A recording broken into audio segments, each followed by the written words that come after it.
Good evening. Vikas Walkar, the father of 27-year-old Shradha, who was brutally murdered in Delhi by her live-in boyfriend Aaftab, said that Aaftab should be executed. There should be a proper investigation. He should be hanged. He said this in a press conference. He also called for a probe against his family members and others who he say may actually have been involved. But he's also raised some other points. He's spoken about freedom granted to people who turn adults as they become 18, saying that there needs to be a process of counseling. He's also spoken about interfaith relationships and how this may have been problematic, in his opinion, in this case. Let's take a look at today's top developments. बस इस मामले में सही investigation हो और उसे फांसी की सजा होनी चाहिए.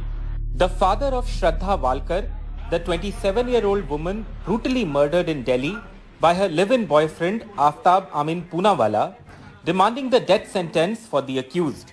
At this press conference in Mumbai, his first ever, flanked by a top BJP leader. Shradha's father also blamed the Maharashtra police, asking why a complaint 2 years ago by Shradha to the police in their hometown Vasai in Maharashtra was ignored. The local police had said Shradha later gave another written statement saying she and Aaftab no longer had any quarrel. Nala Sopara police, तोड़िंज police थाने, इन्होंने investigation में थोड़ी सी दिरंगाई की. उस वजह से मेरी बेटी शायद आज जिंदा होती थी. Shradha's father also questioned what he called the freedom that people get on turning 18 years old, saying it should be given more thought. Mr. Walkar also demanded action against some dating apps, which he said are creating trouble. इसके ऊपर counselling होनी चाहिए. जो 18 साल के ऊपर के बच्चे होते हैं उनके ऊपर कंट्रोल होना चाहिए. वो नहीं हो रहा है, क्योंकि जब मेरे बेटी ने मुझे मेरे घर छोड़ने से पहले जो बोला था कि मैं अभी बालिग हो गई हूँ, तो मैं कुछ नहीं कर पाया. उस तक ज़्यादा कुछ नहीं पूछा था मैंने. बस तुम कैसी हो, क्या कर रही हो और कहाँ रहती हो. तो उसने वो एग्जैक्ट डेट नहीं बता सकता, लेकिन मिड में हुई थी. वो बोली कि मैं ठीक हूँ और मैं बेंगलोर में रहती हूँ और आप कैसे हो, उसका भाई कैसा है, यही सिर्फ पूछा उसने. Before the press conference, Vikas Walkar met Maharashtra Home Minister Devendra Fadnavis, who later said the state is considering a law against so-called love-jihad, on the lines of laws enacted by states like UP and Madhya Pradesh, also BJP ruled. असं आहे की या संदर्भात आम्ही आता पडताळणी करतोय. अजून कुठलाही निर्णय आम्ही केलेला नाहीये, परंतु वेगवेगळ्या राज्यांनी काय कायदे तयार केले आहेत याचा अभ्यास आता आम्ही या निमित्ताने करणार आहोत. Addressing the press on Friday, Shraddha's father has demanded that Aaftab should be hanged. On the other hand, the Saket court in Delhi sent Aaftab Poonawala to 14 days judicial custody. And now, the family members of Shradha are waiting for the charge sheet to be filed, and based on that, they will strategize their next move. In Mumbai, with camera person Sanjay Mandal and Altaf, Sohit Mishra, NDTV. Well, joining us now, Seema Kushwaha, Shradha's father's lawyer. We're also joined by Radhit Shukla, a friend of Shradha. Aniket Nikam is a criminal lawyer. Shaina NC of the BJP is in fact with us as well. Majid Memam, senior advocate in the Supreme Court and former Rajya Sabha MP. Seema Kushwaha, let me come to you first. It is it's one of the most ghastly things we've all heard about. And of course, a father has every right to ask for capital punishment for the murderer of his daughter. But was it very necessary for him to question interfaith relationships? Is this about an interfaith relationship or is it about a murder?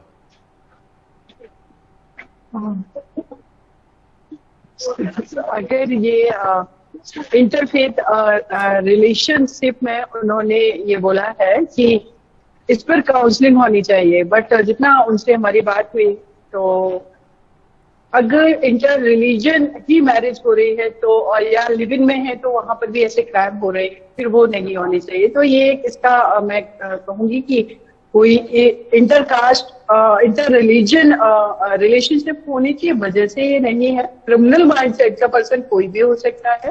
नहीं, पर आपका नहीं, but Seema ji, love जे, हाँ जी, सीमा जी, आपके मतलब आप जिनको represent कर रहे हैं श्रद्धा के पिताजी को, उन्होंने कहा, एंड आई कोट, और ये इंग्लिश ट्रांसलेशन है पर हिंदी में इन्होंने कहा है, before leaving home I had a conversation with Shraddha, I said he isn't from our community, don't stay with him.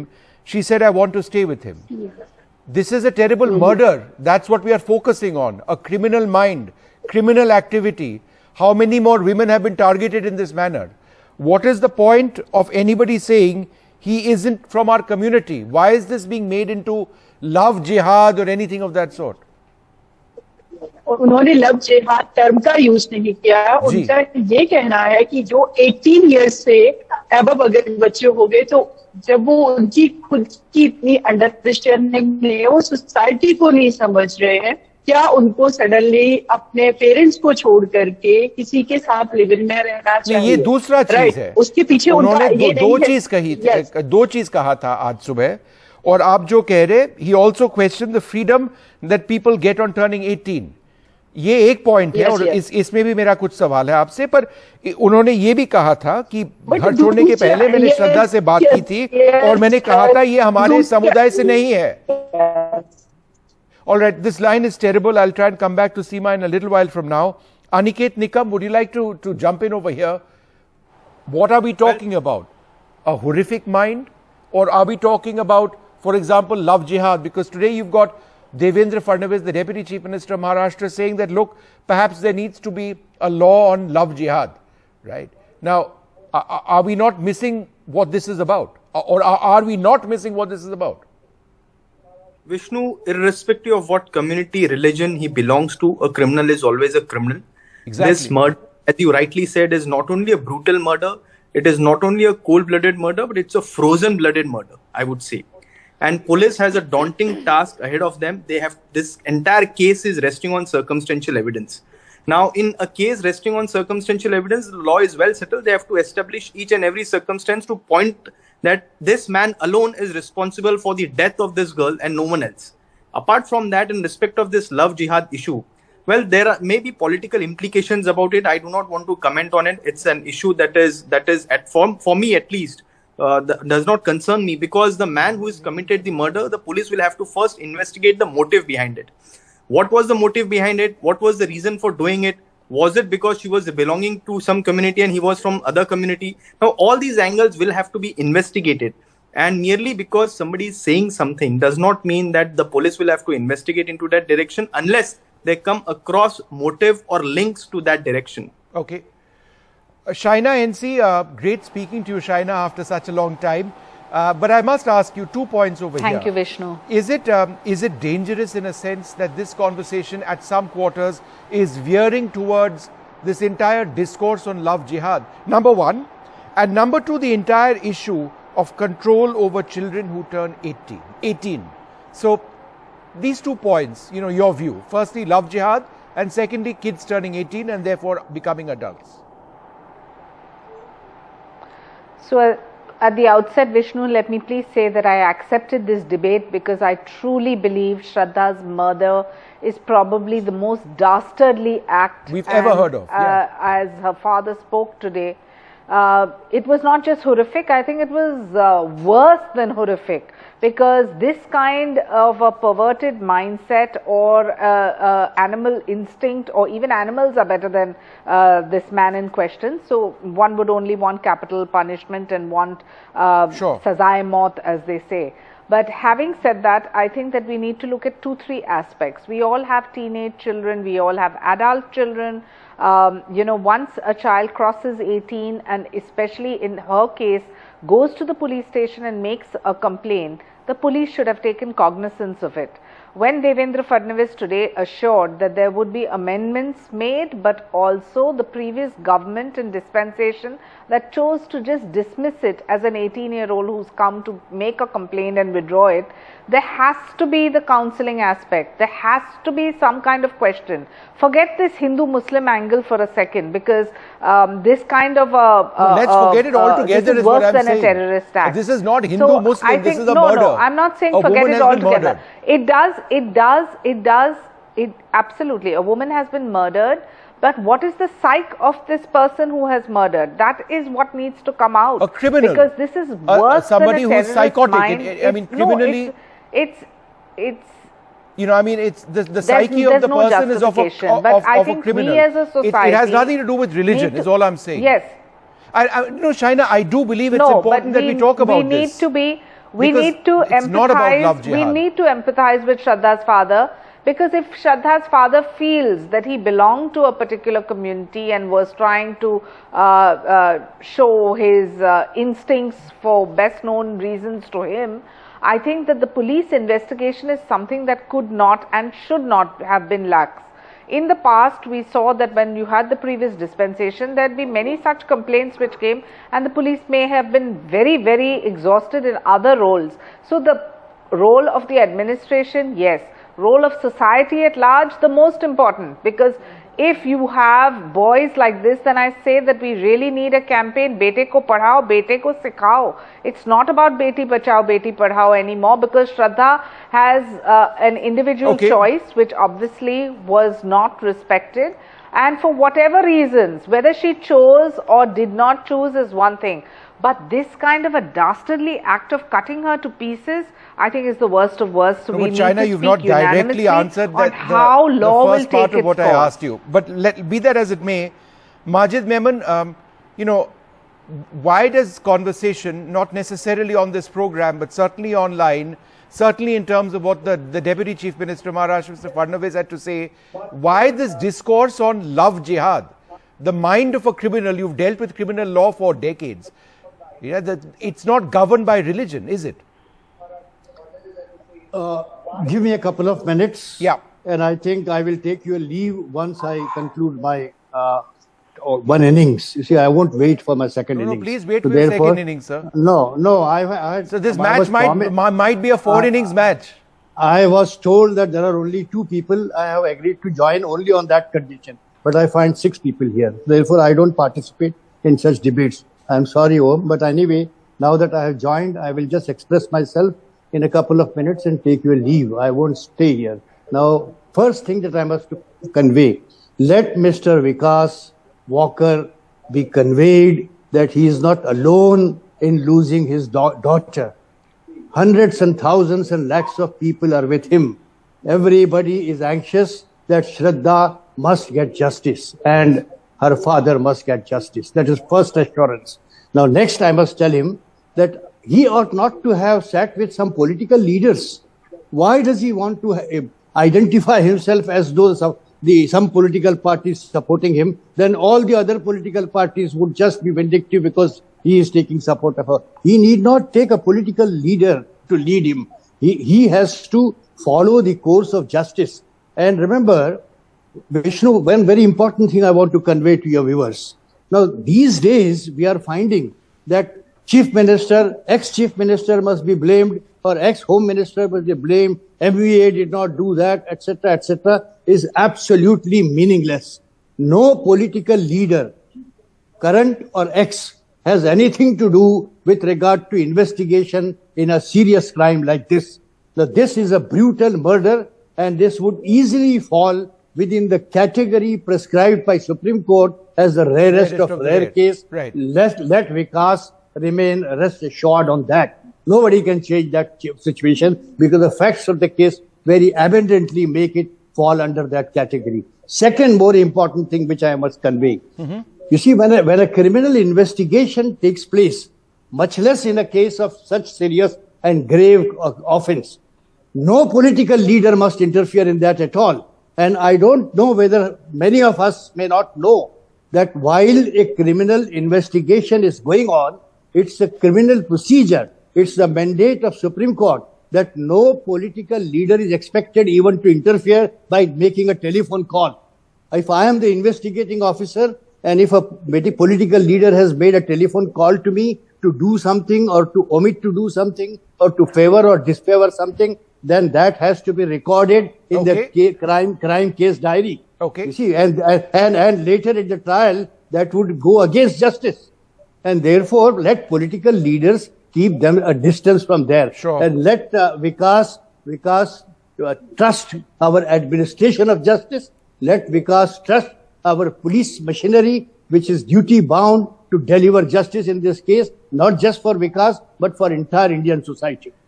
Okay, sir. I wanted to go across to Nirmal Kaur, former Director General of Police. Ma'am, you know, when we talk about this investigation, I'm just curious to understand, because a lot of people would be wondering this as well, that based on what the media has been told in press conferences, everything by the police, this seemed an open and shut case. And yet, you know, Aniket makes the point quite correctly that it's circumstantial evidence thus far. When does this circumstantial evidence become much more, much more solid? I mean, there have been DNA tests conducted, there's a polygraph test conducted, a lie detector test, there is a confession by this person, multiple confessions which have taken place. Apparently, the tool used for the murder has been recovered as well. What more needs to be found? I think this whole, such a popular kind of media, the way the case is being, it is like as if media is investigating the case, or it's already a trial by media. You know, these kind of things are very upsetting for the case. Police has to tie all the ends, all the ends. And considering so much of time was lost and, the murder came to light much after it took place, and lots of things had to be tied up. And there's no really direct evidence anywhere. The whole chain of circumstantial evidence has to be built up. And I mean, definitely nobody is privy to what is actually with the police and should not be also. But I think there is a lot to be tied down, and police will definitely hand in a charge sheet to the best of its ability. And it should be such a charge sheet that, it nails him. There should be no way to, for the best criminal lawyer of the country to stand up and say, oh, it is bad here. Because no, but ma'am, I'm just curious. What would need to be done from this point onwards to make this an open and shut case? Do the police not have enough already?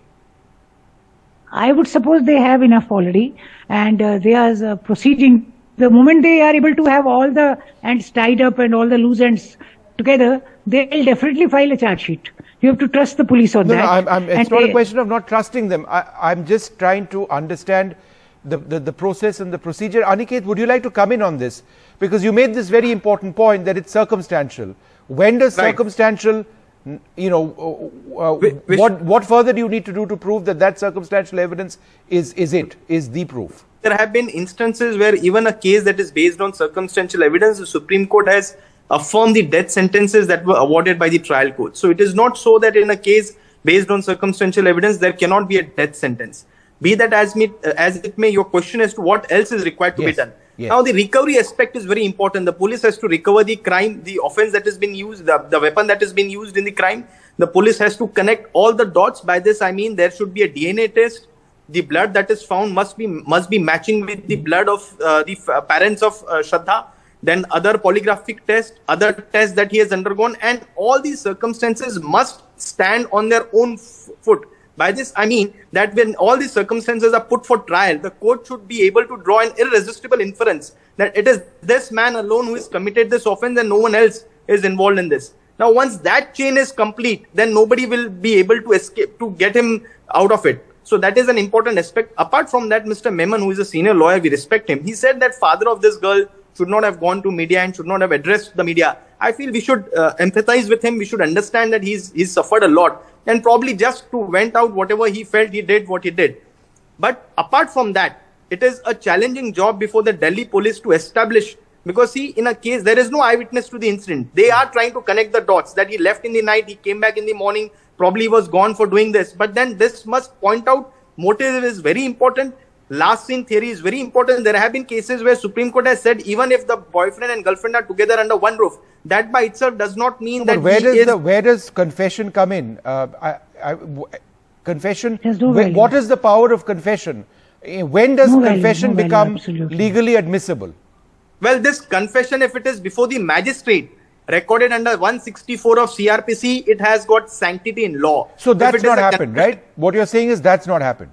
That's not happened so far, at least to my knowledge. Whatever is being confessed to the police while he is being in police custody is inadmissible. That is of no use. That is good for running media trials, but that's not good for the courts of law when it stands the test of trial. So therefore, I do not know if there is a confession recorded before the magistrate. But then apart from confession, there may be other circumstances that the police have got with them. There may be DNA tests to connect that the body parts that are found are that of Shraddha. Then there would be other circumstances as that of last scene, motive, and independent witnesses who would speak about the relationship between Shraddha and this boy. Rajat, as a friend of Shraddha's, do you feel that this entire case and investigation, how it's being reported, is being politicized, that people are barking up the wrong tree by talking about things like love jihad? I mean, this is a murder. I mean, what does religion have to do with it? I'll tell you what religion has to do here. I would not talk about what political leaders have to say in this, but I would definitely talk about what Shraddha's father has to talk here. He had raised the concern about love jihad. There are cases where this is the reality. People have seen love jihad happening. People have seen grooming gangs. People have seen terrorism. How many cases of so-called love jihad have there been, Rajat? In a country of 1.3 billion, how many cases of so-called love jihad have there been? No, but we cannot judge here. We sitting here cannot judge that. No, so if you are making a statement, I'm sure you have some proof. How many convictions on the basis of love jihad have there been? You see, the moment we raise the bogey of religion and we back it up with statements in public, in international media, it gives credibility to something which actually doesn't exist. And that's dangerous. But no. So the point here is, we cannot judge that these things doesn't exist, or Shraddha's father cannot speak on these points. Shraddha's father can speak on anything that he wants. But where is the evidence of love jihad? How does the religion of a person govern his actions? In the case of a murder, how does the religion of a person govern his actions in the case of a murder? A religion doesn't tell you to say that this is a rarest of the rarest case. It is not so simple. No, Rajat, I think we are missing what this is about. The loss and murder of your friend. It's not love jihad. That's not what anybody, that's not what the law allows you to. But how do we decide that? How do we decide that it's not a case of love jihad? What is love jihad? Somebody with a mission. What? Somebody with a mission who is doing something. Somebody is commissioned to do something. Also dated, Aaftab dated another girl just after murdering. So on the basis of its religion, you believe that this was done, right? Okay. The others would suggest that religion has nothing to do with it. I think it's extremely divisive to be making these remarks, and I'm not going to take any more of that. But I want to go back to Shaina NC. Shaina, the other point which is mentioned, and I do believe that this is important, apps. In this case, there's an app called Bumble. The vulnerability of young people to Bumble, the associations which are made on these apps, and then relationships which go terribly wrong. Is there a need to have greater safeguards? Because the moment we say that, there's the flip side, that there is freedom as well associated with adults using these apps. So how does one balance that? So I'll just digress for a second. You keep asking about love jihad. I just want to say, obviously there is going to be certain kind of association to Aaftab and his community if you see such a dastardly, horrific murder. Now, I would go to the other extreme of empathizing with Shraddha's father, because obviously when he says that, there should be counseling for children who choose to lead their own lives, and when they go to the police should be slightly sympathetic. There are stereotypical notions, Vishnu, which are associated with any girl who chooses to live in with a partner. And of course, when it comes to cases such as this, which are very, very sensitive, so to speak, when she went to the Mumbai police, first question is, you've stigmatized a woman too. You have not acted upon her complaint because you believe that, okay, she's withdrawn the complaint. But the point is that if there were lapses in the probe, if there were lapses where the police chose not to act during the time, let's not find the bogey of love jihad. So I think that is also important. Of course it's important. It's critical. It's not and a that's bogey. What we should be It's a talking holistic about. viewpoint we of should be multiple... talking about... No, look at it. Look at it. Look, I have not for 1 second talked about Aaftab's community. I have only said that this is worse than a terrorist.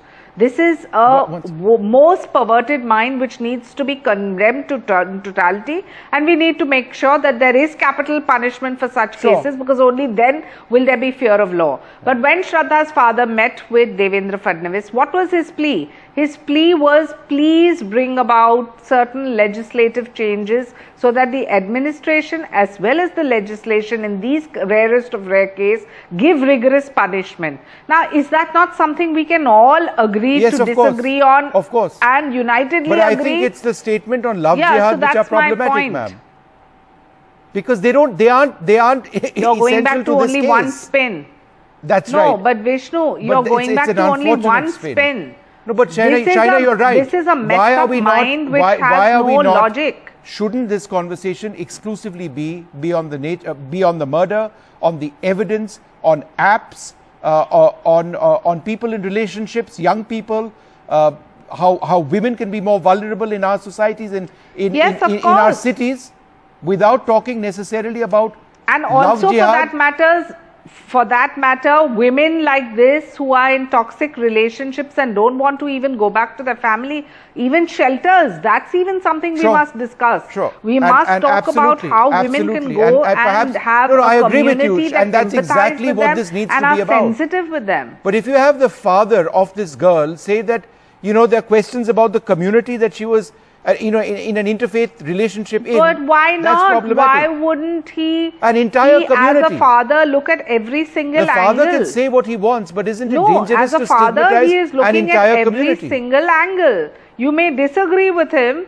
We may all agree that this is the worst shock to humanity. And if you are going to digress from the debate, then we can get into different aspects, saying he belonged to a community or he was like this and I told her so. But the fact is, let's debate about how these kind of toxic relationships need the empathy of society, need counseling aspects, need administration to be sensitive, and all of us to relook at our own society. Because this is a shocker. Okay, Shaina, I'm out of time. I do agree with what you're saying over there in the end. I've just made one point which I disagree with, and I think many others might as well. But quite clearly, justice is still to be delivered in this case. Hopefully that will happen sooner than later. I'd like to thank you all very much for being with us.